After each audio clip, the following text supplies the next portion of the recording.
Hi అండి.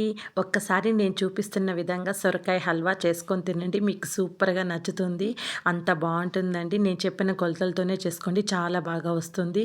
ముందుగా అయితే నేను ఒక సొరకాయ తీసుకుంటున్నాను. ఇది చిన్న సొరకాయ అండి ఇది. ఇప్పుడు ఈ సొరకాయకి పైన పీలంతా తీసేద్దాము.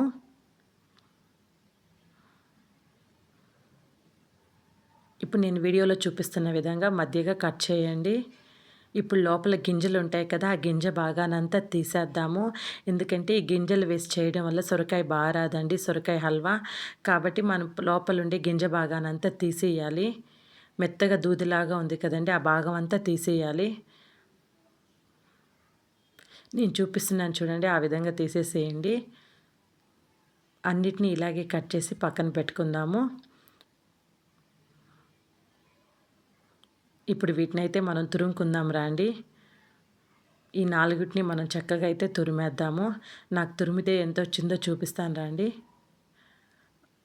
ఇప్పుడు బాగా వాటిని పిండేద్దామండి. ఎందుకంటే పిండకుండా అలాగే వేస్తే సొరకాయలో ఉండే నీళ్ళు వల్ల హల్వా మనకు పచ్చి వాసనొస్తుంది. అంత టేస్ట్‌గా అయితే ఉండదు. అందుకే నీట్‌గా పిండేసుకొని అన్నీ తీసి ఒక బౌల్‌లో అయితే వేస్తున్నాను. మొత్తం పిండేసేసి ఆ బౌల్ నిండుగా అయితే వేసేస్తున్నానండి. నాకు మొత్తం ఆ సొరకాయ అంతా పిండి వేస్తే నాకు ఈ బౌల్ నిండా అయితే వచ్చింది. పక్కా కొలతల ప్రకారం చూపిస్తాను. అలానే చేసుకోండి. టేస్ట్ అయితే సూపర్‌గా ఉంటుంది. ఒక ప్యాన్ పెట్టుకొని ఒక 2 టీ స్పూన్‌లొచ్చి నెయ్యి అయితే వేస్తున్నాను. ఇప్పుడు నెయ్యి కాగిన తర్వాత జీడిపప్పులు, కిస్మిస్ అయితే వేస్తున్నాను. ఈ జీడిపప్పుల్ని, కిస్మిస్‌ని నేతిలో దోరగా వేయించుకొని అన్ని ప్లేట్‌లోకి తీసుకొని పక్కన పెట్టుకుందాము. ఇప్పుడు మనం అదే ప్యాన్‌లో ఒక కప్పు నిండా అయితే సొరకాయ తురుమైతే వేస్తున్నానండి.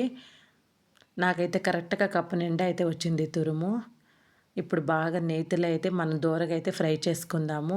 5-10 మినిట్స్ పడుతుందండి ఇది ఫ్రై అవ్వడానికి. పచ్చివాసన అంతా పోయి నేతిలోనే మనం చక్కగా అయితే ఫ్రై చేసుకుందాము.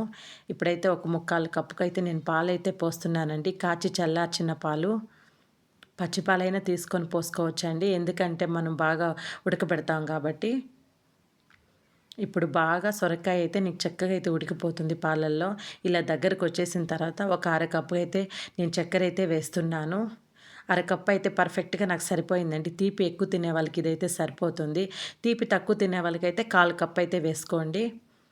ఇప్పుడు చక్కెర అంతా కరిగి చూడండి ఎలా వచ్చిందో. మనకు దగ్గర పడే అంతవరకైతే మనకు హల్వాలాగా తయారయ్యేంత వరకైతే మనం చక్కగా ఉడకపెట్టేసుకోవడమేనండి. ఇప్పుడైతే యాలకుల పొడి అయితే వేస్తున్నాను. వేసి అయితే దగ్గర పడేంత వరకు బాగా ఫ్రై చేసుకుందాము. లాస్ట్‌గా అయితే జీడిపప్పు పలుకులు, కిస్మిస్ అవి కూడా వేసేస్తున్నాను. ఇప్పుడు అన్నిటిని బాగా కలుపుకుందామండి. అంతేనండి ఆల్మోస్ట్ ఆల్ అయితే మనకు హల్వా అయితే రెడీ అయిపోయింది. ఈ వీడియో మీకు నచ్చిందంటే లైక్ చేయండి, షేర్ చేయండి, సబ్స్క్రైబ్ చేసుకోండి. మీరు కూడా సొరకాయ హల్వాని తప్పకుండా ఇంట్లో ట్రై చేసి ఎలా వచ్చిందని నాకు కామెంట్ పెట్టండి. Thanks for watching.